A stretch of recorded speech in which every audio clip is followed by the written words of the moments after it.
अरे 12 गिरा देते, कोई बात नहीं, फिर आ जाता। आप भी जीवन में कितने बार गिराया? गिराया। वो तो ट्रेडिशन चलते जा रहे ना। बहुत अच्छी बात है। देखो जीवन में ये मनुष्य जन्म जो मिला बहुत भाग से मिला, बड़े भाग से। मानव तनु पावा सूरत दुर्लभ सदगंतन ही गावा, तुलसीदास रामायण में लिखा है। बड़े भाग से मानव तनु पावा, ये तो हिंदी है ना, वो तुलसीदास की चौपाई है। बड़े भाग से मानव तनु पावा सूरत दुर्लभ सदगंतन ही गावा। 84 लाख जन्म भ्रमण करते करते भगवान ने कृपा करके मनुष्य शरीर दिया हमें। हर जन्म में हम सब प्रकार के भोग सुख कर चुके हैं, कर लिया, केवल हम भूल गए मात्र है, बस इतना ही तक है। क्या हो गया? सब भूल गए। इस शरीर में आ गया, इसलिए पिछले जन्म की कथा याद है आपको? याद नहीं है। फिर इस शरीर के फिर चले जाओगे, फिर इस शरीर की भी कथा भी याद नहीं रहेगी। फिर जहां जिस शरीर में जाएंगे उस शरीर की कथा में याद रहेगी। इसी प्रकार एक नहीं, अनंत काल से, unlimited time, all you are wandering in the same cycle of repeated birth and death. यही चलते जा रहा है। ये तो आश्चर्य की वस्तु है। हम लोग हर जन्म हम भूल जाते हैं, पिछली जन्म की कथा हम भूल गए है, और ये सोच रहे हमारी यही पहली है, किंतु पहली नहीं है। जैसे शादी के समय कितने बार फेर लगाया? 7 फेर लगाया ना। क्यों 7 फेर लगाते हैं? पंडित जी क्या बताया? 7 जन्म के रिश्ता रहेगी वो, और आप रहोगे, यही तो कहते हैं ना। और तो फिर अगले, तो फिर इसके बाद क्या होगा? कौन सा जन्म पहली है, कौन सा आखिरी है, ये मुझे बता दो। है 7 तो बताया ना, आपकी याद है? कौन सा है ये पहली शादी है कि इसके अंतिम है, ये मुझे बता दो, कौन सा है ये? ये तो पंडित जी तो बोल दिया बोले 7 भी, तो पंडित जी के पूछा कभी नहीं? ये पंडित जी ये बताओ, जे हमारे तो विवाह तो हो गया, विवाह के बाद अंतिम में कहते हैं क्या? हवन कुंड में क्या करो? 7 फेर लगाओ। कैसे फेर लगाते हैं? अच्छा, ये आगे चलती है 4 फेर, फिर 3 फेर लगाते हैं। 4 3 7 फेर लगाते हैं ना उसके पीछे है। वाइफ आगे चलती है 4 फेर, और फिर हस्बैंड पीछे फिर लगाते हैं। तो कितने हो गए? 7 फेर लगे दोनों के मिलाकर है। तो पंडित जी ने पूछा, आपने से पूछा तो नहीं? आपने पूछा? आपने नहीं, कभी नहीं पूछा है। अच्छा, जिस घर में शादी होगी ना, जब शादी में बुलाएंगे, जब फेर लगाएंगे, तो जो पंडित जो कराएंगे, हवन कराएंगे ना, और उनके पूछ लेना, भाई ये क्यों लगा रहे हैं? बोले 7 जन्म की तुम्हारी रिश्तेदार है। बोले कौन सा, ये कौन सा जन्म की है? क्यों 7 जन्म? 1 जन्म 2 3, और हर जन्म में तो हम शादी विवाह करते हैं ना, चलते रहते है। तो कौन सा जन्म की ये पहला है और कौन सा आखिरी है? आपने कभी सोचा? नहीं सोचा है। चलो बहुत सुंदर की बात है। हम आगे नहीं बता रहे हैं, आप पंडित को पूछ लेना, फिर हमारे पास आ जाना। पंडित जी क्या जवाब देते हैं इसके बाद मुझे बताना, ठीक है ना।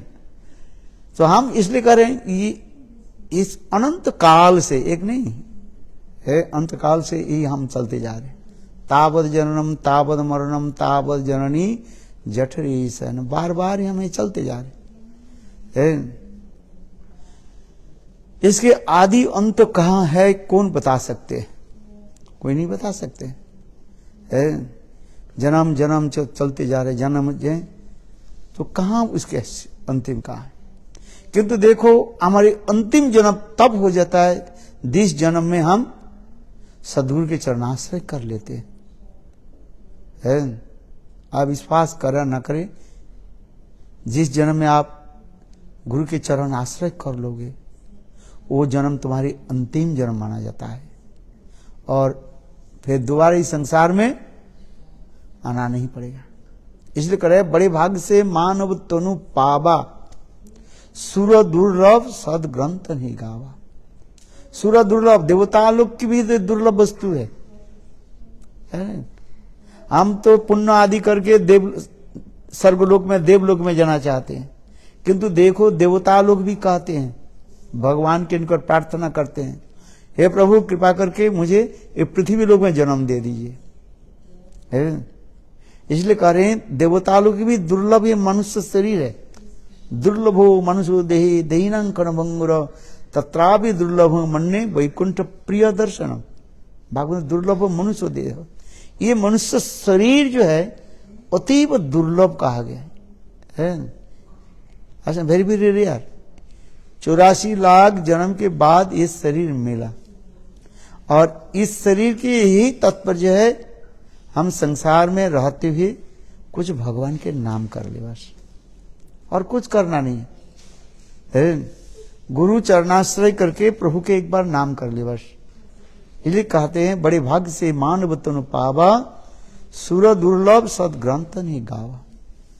सारे वेद पुराण उपनिषद में यही बताते जा रहे हैं, इस संसार में रहते हुए प्रभु के एक बार नाम जब कर लेते हैं और मृत्यु के पश्चात वो साक्षात भगवत धाम में चले जाते हैं। इस संसार में पुनः आना नहीं पड़ता है, क्योंकि इस संसार में हम जितने बार आते रहते हैं सुख और दुख इस संसार में भोगना पड़ता है, झेलना पड़ता है, कष्ट भोगना पड़ता है। आपके पास कोई कष्ट है? क्या कष्ट है? सब ठीक है ना? हाँ, सब ठीक होनी चाहिए, किंतु देखो अधिक रूप में लोगों की जो ठीक नहीं रहता है।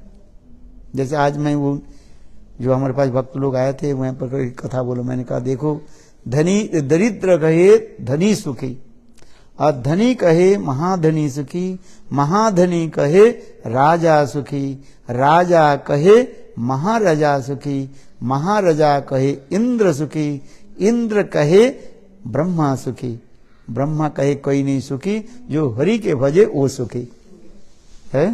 जो हरि के भजन करते हैं ना वो सुखी है। देखो इसलिए कहा जाता है दुख में सब भगवान के स्मरण करते हैं, सुख में कौन से भगवान के स्मरण करे बताओ? दुख में सबके भजन करे, सुख में न भजन करे कोई है। और सुख में जो भजन करे दुख काय को होई है। कबीर जी लिख रहे हैं, बोले देखो हमें संसार में जब कष्ट आ जाता है तब हम भगवान की प्रार्थना करते हैं। चलो छोटी सी उदाहरण देते, हम फ्लाइट में चलते हैं। मेरे जीवन की तो इतने में फ्लाइट किया, मैं क्या बताता रहूं। फ्लाइट में जब चलते हैं, जब फ्लाइट जब नीचे तो आ जाते, कभी कभी जब हवा वो हो जाता है, फ्लाइट जब हिलना शुरू करते हैं ना, सब लोग डर जाते हैं और सब प्रभु के स्मरण करते हैं। डरता है, स्मरण करता है।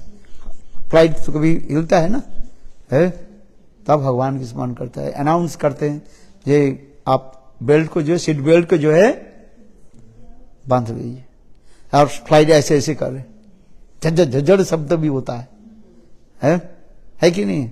अच्छा, तब आप क्या करते हो? प्रभु के स्मरण करते हो। करते ही नहीं सभी प्रभु के स्मरण? कहते दुख में सबके प्रभु के स्मरण करते हैं। बोले सुख में भजन करे ना कोई।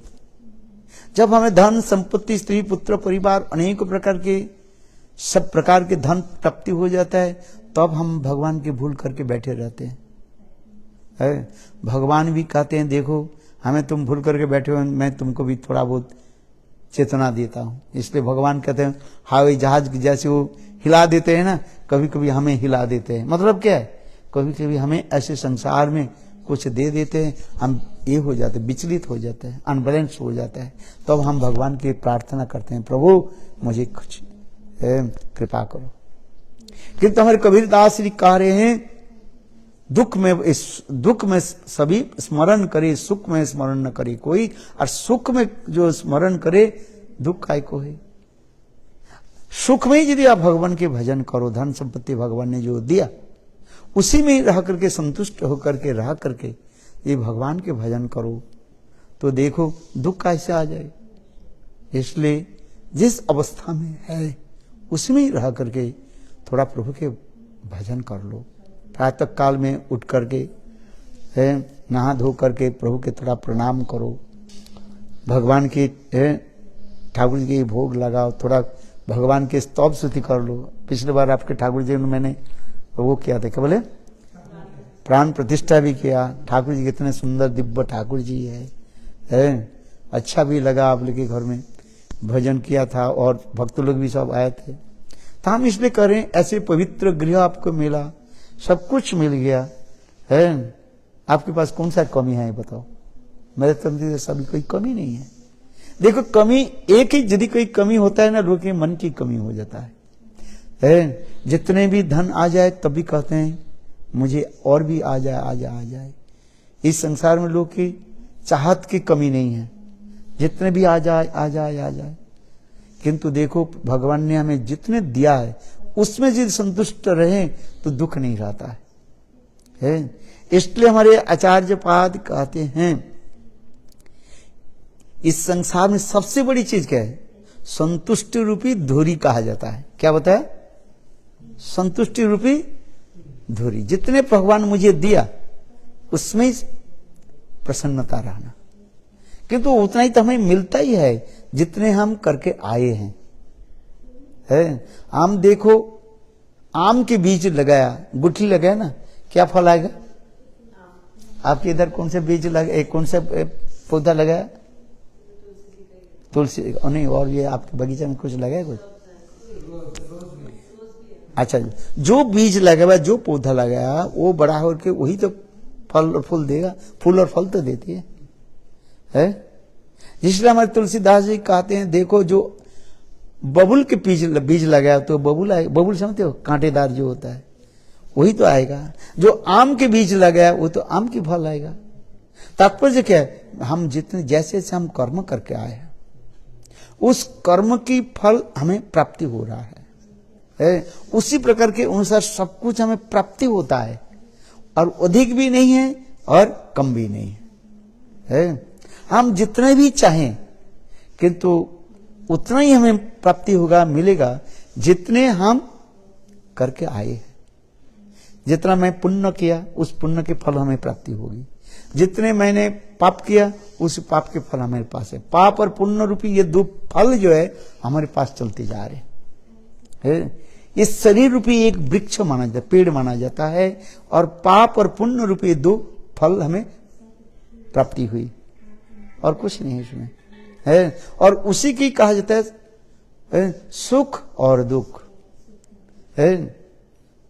ऐसे सुख और दुख हमें लेकर के चले, वही पाप और पुण्य की रूपी फल की क्या आ गया, पकड़ के सुख और दुख, और सुख दुख उसी लेकर चलते जा रहे, क्यों पूर्वजन्म में हम करके आए। Therefore every action is equal and opposite reaction। ये न्यूटन थ्योरी है, ये तो आप लोग सब जानते फिजिक्स है। उससे अधिक कोई कुछ करना ही नहीं है। इसलिए भगवान ने जितना दिया उसी संतुष्ट होकर के प्रभु के स्मरण करो। माता पिता भाई बंधु स्त्री पुत्र परिवार जो हमें प्राप्ति हुई, माने आपकी जो प्राप्ति हुई उसमें रह करके शांति में रहे तो शांति हो जाता है। इसलिए वेदों की सारी बात बताते हुए अंतिम ये मंत्र आ जाता है, ओम शांति ओम शांति ओम शांति ओम शांति शांतिरोस्तु धीतरोस्तु ओम शांति। वेदों के देखो सारी बात बताते हुए कर्म कांड, ज्ञान कांड, भक्ति कांड सारी कथा बता दिया है। बता में वेद के अंतिम मंत्र के क्या कहा जाता है, शांति शांति शांति शांतिरोस्तु धीतरोस्तु। जो तुम्हें प्राप्ति है उसमें संतुष्ट रहो, शांति रहो।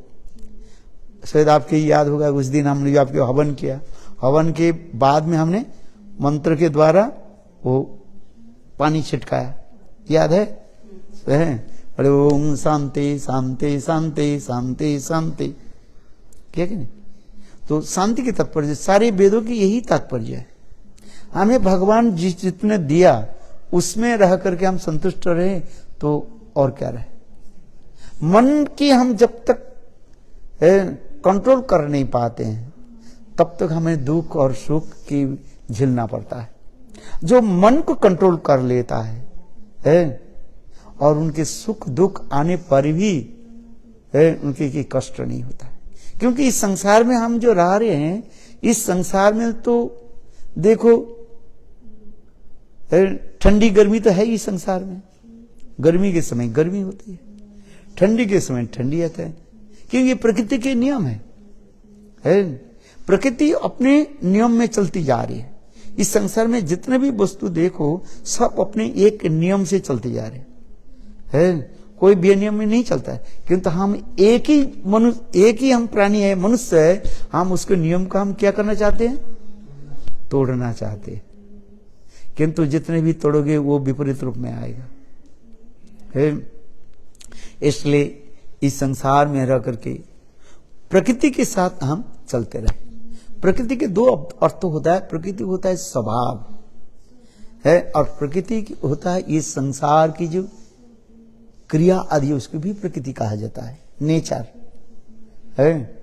समय के देखो, ठंडी के समय ठंडी हवा चलती है, गर्मी के समय गर्मी हवा चलती है।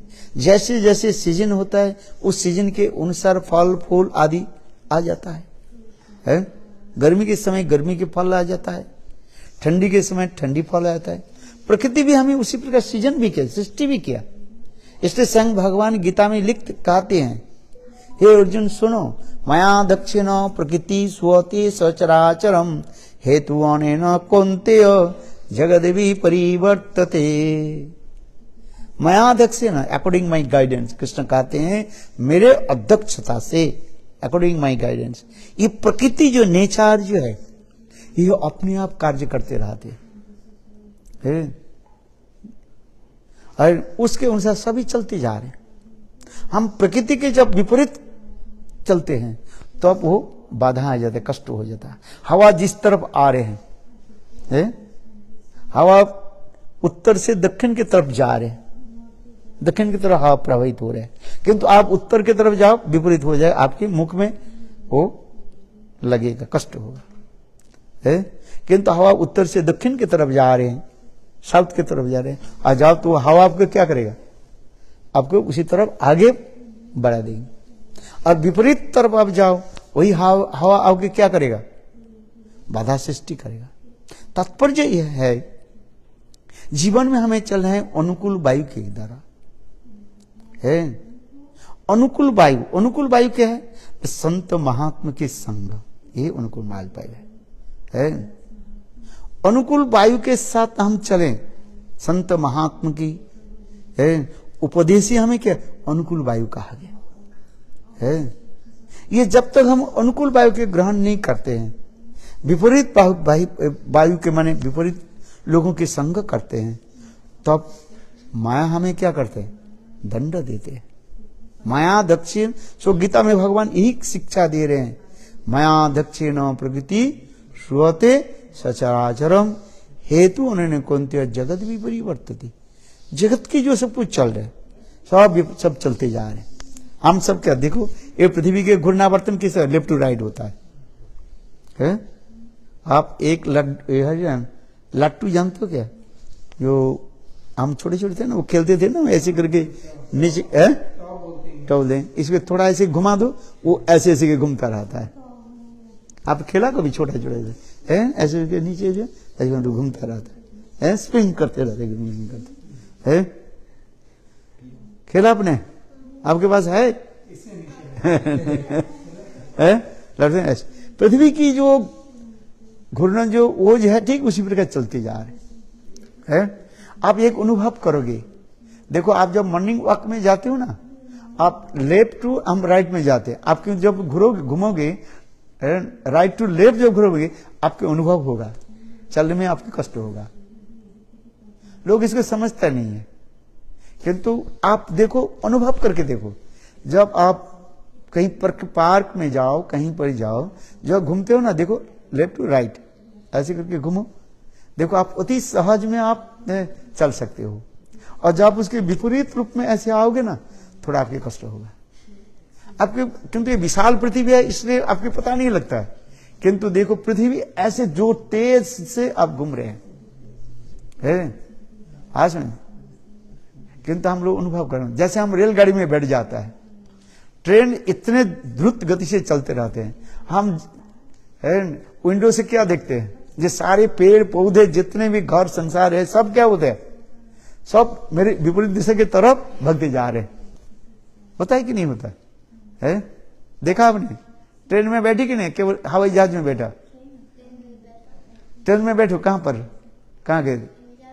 इंडिया में देखा कि नहीं देखा? अब याद करना, जब जाओगे देखना, ट्रेन जब चलते ना, देखो पीछे जालना से ऐसे थोड़ा देखना, ये सारे पेड़ पौधे जितने घर से सब क्या होते हैं, सब सब पीछे आपके दूर। आप सोचोगे मैं आराम से बैठा हूं हाँ सर, गति के हित है।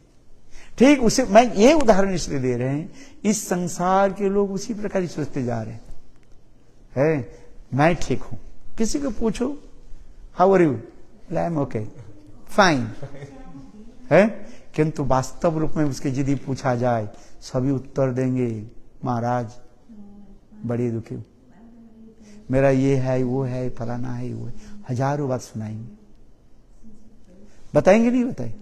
किंतु किसी को पूछा, हम तो भ्रमण कर रहे हैं 27 साल 27 ईयर्स है, हम विदेश भ्रमण कर रहे हैं नॉन स्टॉपिंग नॉन स्टॉप भ्रमण करते जा रहे। इंडिया चले तो फिर आता हूं, फिर जाता हूं, फिर आ जाता हूं है। अभी चले गए लंदन आए थे, क्या बोले हॉलैंड आए थे यूरोप टूर करके, फिर इंडिया चले गए, फिर मैं रशिया चले गए, रशिया फिर इंडिया आ गए, इंडिया से फिर आ गए, फिर लंदन आ गया, फिर ब्राजील आ गया, अमेरिका आ गया है, फिर ब्राजील, फिर लंदन, फिर इंडिया, फिर कहां चले जाएंगे, मलेशिया, सिंगापुर और कहां का, नॉन स्टॉप। एक दिन 2 दिन मैं इंडिया में ठहरता रहता हूं। तो उसी प्रकार एक दिन नहीं, मेरे 27 साल 27 ईयर्स पूछो इनको कंटिन्यू है, 2-4 दिन ठहरता हूं इंडिया में, नहीं तो मैं ऐसे भी टूर टूरते चलता, ये मेरा चलते जा रहे हैं समझ गए। तो इस प्रकार इस संसार में जीव कितने भ्रमण करते जा रहे हैं, किंतु भ्रमण उसी समय समाप्त हो जाता है जिस दिन हम भगवान की प्राप्ति कर लेते हैं। जिस दिन हम भगवत धाम में चले जाएंगे है, तब हमारी संसार की ये जो घूमना जो क्या हो जाएगा, बंद हो जाएगा है। आज में जब तक हम भगवत धाम में नहीं जा रहे हैं तब तक इस संसार में बार बार हमें घूमना पड़ेगा। तावद जन्म तावद मरणम तावद जननी जठरे सहनम, बार बार ये संसार और सुख और दुख हमें झेलना पड़ेगा। इसलिए प्रभु के थोड़ा भजन कर लो बस है। हरे कृष्ण कृष्ण कृष्ण हरे हरे, हरे राम राम राम हरे है। थोड़ा भगवान के भजन कर लो है। प्रभु ने आपके सब कुछ दिया है और उसमें ही संतुष्ट होकर भगवान भजन करो है। सदगुरु चरणाश्रय के सत्संग आदि करके चलते रहो है। बोलो वृंदावन बिहारी लाल की है। आपके बेटा बहुत सुंदर है, मेरा तो बहुत प्यार है। मैं पहली बार देखा था घर में आके है, पहली बार आया थे ना, पिछले बार लास्ट टाइम है। छोटे वाला तो कृष्ण जैसे नटखट है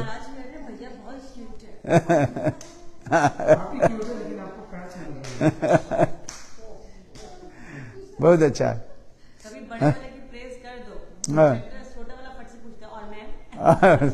बोले तुम भी अच्छा हो ऐसे शर्मा रहे नहीं, आपकी बच्चा अच्छा है, बहुत धीर स्थिर गंभीर भी है। पढ़ाई भी अच्छा करते थे मेरे हैं। मृदंग अच्छी बजाते हाँ, नहीं ठीक है, अच्छा है। परिवार अब क्या अच्छा है सब हाँ, दोनों बेटा है कृष्ण बलराम जैसे बहुत अच्छे है।